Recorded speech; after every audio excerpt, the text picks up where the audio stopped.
Assalamualaikum warahmatullahi wabarakatuh. Pada kesempatan ini saya akan mempresentasikan tugas ilmu fikih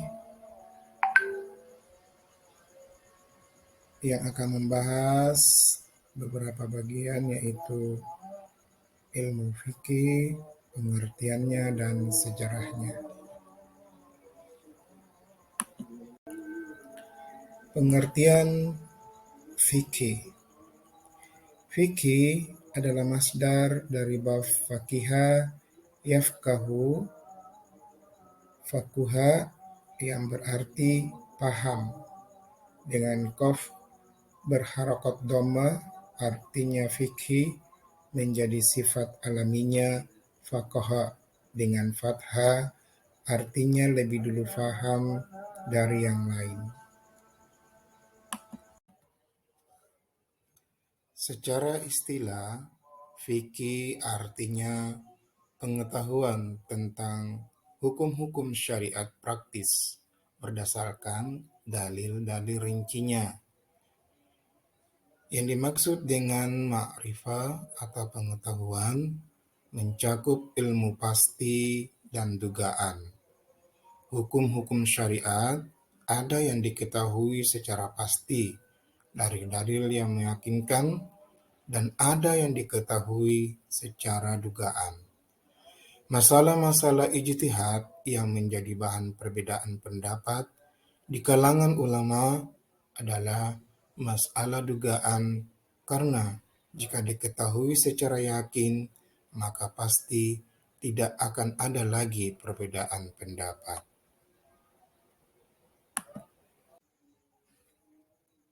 Berikutnya, pengertian dari usul fikih. Usul fikih merupakan sebuah ilmu yang berbicara atau membahas seputar kaidah-kaidah yang bersifat kulih atau umum, yang melaluinya dapat diketahui berbagai hukum secara parsial yang masuk ke dalamnya, baik secara qat'i maupun secara zonni. Menurut Imam Abdul Mu'ali Al-Jauni, usul fikih merupakan dalil-dalil fikih yang bersifat global, seperti keglobalan perintah al-amr, menunjukkan hukum wajib, dan larangan an-nahyu, menunjukkan pula hukum haram, membahas hujjah-hujjah seperti perbuatan Nabi Muhammad SAW, konsensus ulama atau ijma, analogi yang diistilahkan dengan qiyas, istihsan, dan lain sebagainya. Sejarah perkembangan fikih atau usul fikih ini dibagi dalam 3 fase atau 3 masa. Masa yang pertama yaitu masa ketika Nabi Muhammad SAW dan para sahabat hidup bersama. Acuan hukum Islam pada saat Nabi Muhammad SAW masih hidup itu langsung diputuskan oleh beliau, oleh Rasulullah SAW, berdasarkan wahyu ilahi yang terkandung di dalam Al-Quran. Jadi, fatwa dan putusan hukum yang Nabi keluarkan tidak membutuhkan kaidah usul dan kaidah-kaidah lainnya. Sudah dicukupkan dengan wahyu yang Allah turunkan langsung kepada Nabi kita Muhammad sallallahu alaihi wasallam. Lalu bagaimanakah fikih di zaman di masa para sahabat? Dalam berfatwa dan membuat putusan hukum ulama pada masa para sahabat itu langsung mengacu pada nas Al-Quran dan hadis yang mereka pahami dengan pemahaman bahasa Arab yang masih orisinil atau masih sangat asing dan kental. Arti orisinil di sini adalah belum tercemari oleh faktor-faktor luar yang mempengaruhi kemampuan bahasa mereka di dalam memahami suatu nas atau dalil. Kemudian di zaman pasca para sahabat Rasulullah Sallallahu Alaihi Wasallam, seiring dengan wilayah kekuasaan Islam yang semakin luas, umat Islam semakin banyak dari berbagai bangsa dengan tipikal sosial dan geografis yang beraneka ragam, maka terjadilah asimilasi bangsa Arab dengan bangsa-bangsa lainnya.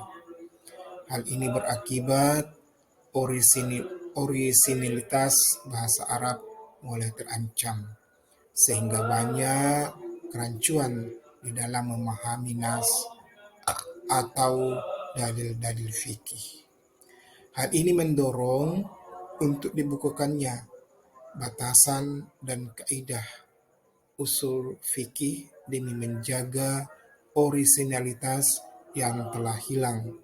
Dengan demikian, pemahaman atas nas tetap terkontrol sebagaimana saat dipahami oleh penerima nas tempo dahulu atau pada saat Rasulullah Shallallahu Alaihi Wasallam masih hidup.